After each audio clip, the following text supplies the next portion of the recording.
1 Timotius 4 ayat 16, supaya kita mengawasi diri kita sendiri dan mengawasi ajaran kita.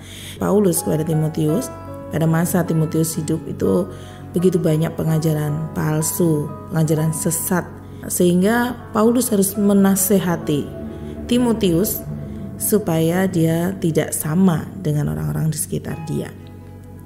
Nah, bagaimana dengan kita gitu ya? Awasi ajaranmu ya. Berarti kita belajar untuk tidak jarkoni kalau bahasa Jawanya ya, tapi kita juga harus belajar hidup di dalam ajaran kita. Kalau kita bicara firman Tuhan ya kita hidup di dalam firman Tuhan itu. Kita diubah oleh firman Tuhan itu. Bukan berarti kalau kita nggak berubah, orang mendengar khotbah kita nggak berubah ya kan? Karena firman itu bicara untuk masing-masing. Tapi paling tidak ketika kita memberikan kesaksian hidup yang benar, maka itu juga menjadi jalan untuk kita boleh berbagi kebenaran firman Tuhan yang terpercaya itu. Firman Tuhan yang sanggup mengubahkan hati kita, firman Tuhan yang sanggup mengubahkan hidup kita.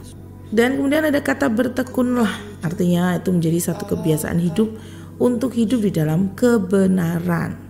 Ya, untuk hidup di dalam kebenaran yang sudah kita jalani tersebut.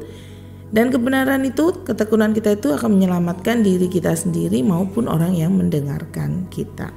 Ikut Tuhan itu bukan hanya sekedar iman, tetapi iman dan perbuatan. Artinya apa? Iman itu perwujudannya adalah perbuatan.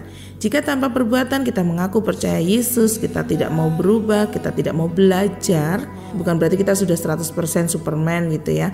Tapi minimal kita belajar untuk selalu mendekat kepada Tuhan, untuk selalu mendengar perkataan Tuhan, untuk selalu mengikuti apa mau Tuhan, maka itulah kebenaran.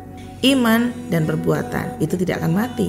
Tapi kalau hanya sampai di titik iman saja, tidak ada perbuatan, bisa mati. Kaulah jalan kebenaran.